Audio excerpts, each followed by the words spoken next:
Hi everyone, my name is Charlie and today I have a book haul. Firstly, after one video a few months ago in which I talked about how I wanted to get The Bone Clocks by David Mitchell, a subscriber kindly reached out and sent me the money in which to purchase that book. Therefore, I have some books here that were purchased with some money that was sent to me by a subscriber.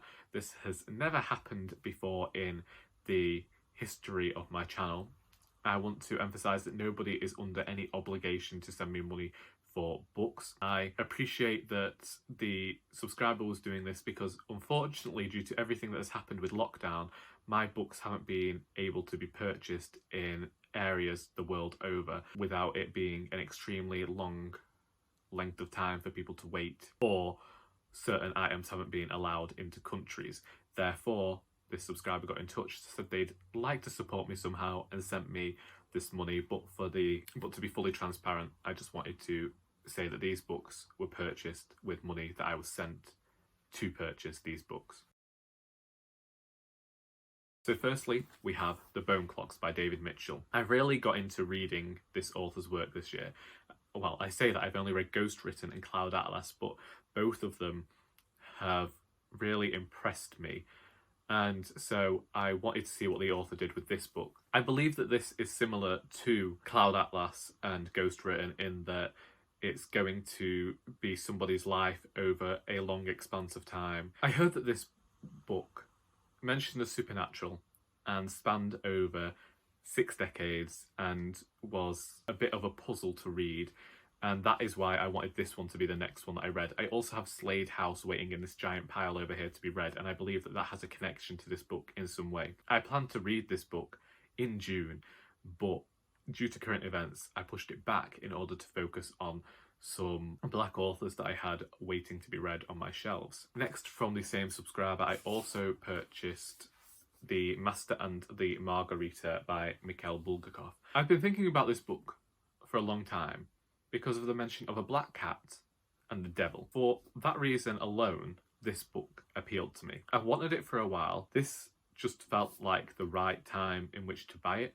Does that make any sense? I've been holding off for years, but then when I was buying books, this one just came into my head like, yeah, I want that book. This happened around the same time as I was doing a tag video, and I discovered Tyll by Daniel Kalman, translated by Ross Benjamin. It says on the back, he's a trickster, a player, a jester, and his handshakes like a pact with the devil.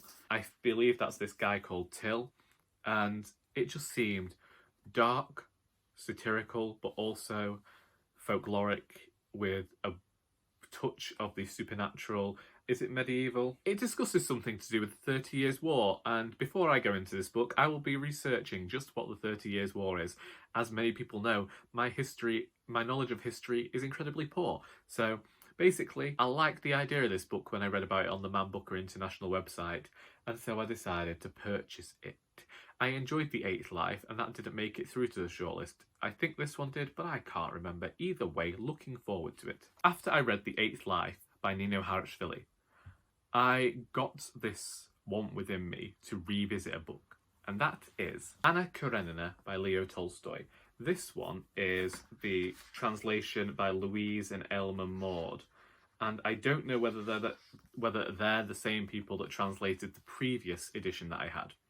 If anyone chooses to go back to my very first video of the Classics book tag, which I don't recommend because I weighed a ton more, I was incredibly nervous, and I hate that video. I hate it. I hate every video pre-2017. I'm just going to put that out there now.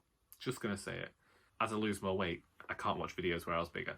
It sounds horrible. I know. I'm sorry, former Charlie. I'm sorry about it.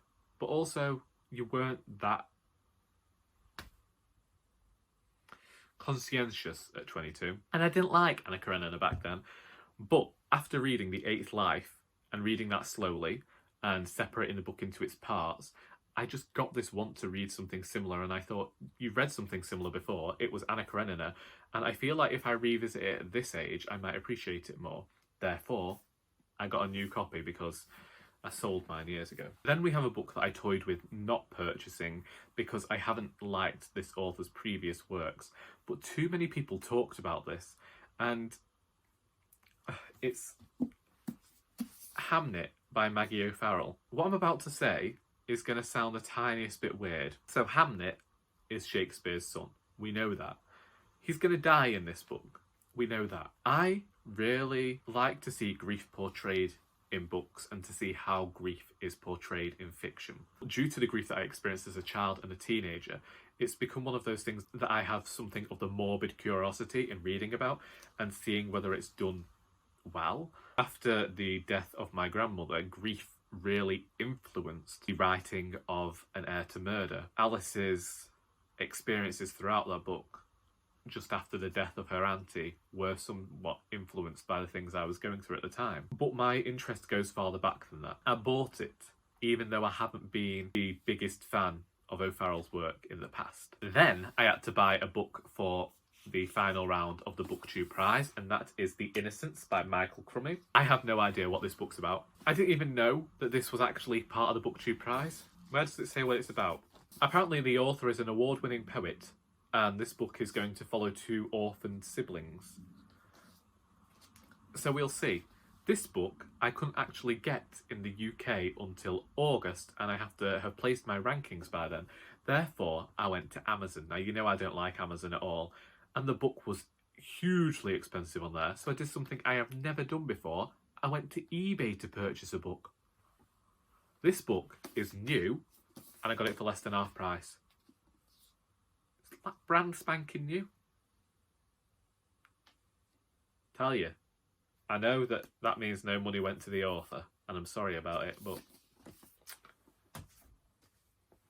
eBay. If you didn't know, June is Pride Month. I have previously talked about LGBTQIA+ narratives on this channel, and then I recognised that I actually didn't have any on my shelves unread. I was watching Eric Carl Anderson's video last week, and these next three purchases were influenced by that. The first book on here is Rainbow Milk by Paul Mendez. This book is called A coming-of-age tale of this 19-year-old man who ends up in London and exploring his sexuality. I believe there's mention of sex workers in here. Sarah of Hardcover Hearts, grouped with two other booktubers whose names are eluding me right now, but I will leave a link to their 4 videos in the description. However, if you don't like spoilers, I don't recommend watching those videos until you've read the book. As I don't tend to mind spoilers as much as I once did, I watched that and it made me incredibly interested to read Cleanness by Garth Greenwell. This is supposedly a sequel to his previous book, What Belongs to You, a book that I no longer have on my shelves, but I did like the way that Garth Greenwell wrote enough to go and purchase his latest book. An American teacher in Sofia, Bulgaria has to leave. I don't know why, because I haven't read the book, but this is going to lead him to have reveries about the loves and sexual encounters that he has had, and explores how he has perhaps come to terms with his own sexuality whilst in this country. I don't know, I haven't read it, but I'm going to. I really have no idea where this next one was recommended from, and that is Paul Takes the Form of a Mortal Girl by Andrea Lawlor. This cover, the colours of this cover, remind me of a fizzy sweet that we used to get in Britain. I can't remember what it was, but that's the idea I get when I look at this cover. The pinks and the yellows. This book has been highly recommended on Booktube, and there is the talk of gender fluidity in here, something that reminded me a bit of The Passion of New Eve by Angela Carter, a book that disturbed me. I don't think that this book is going to disturb me. I think it will probably bring a smile to my face, but I don't know. I'll give it a read. The next book I've talked about a few times on this channel already, and that is Forced Out by Kevin Maxwell.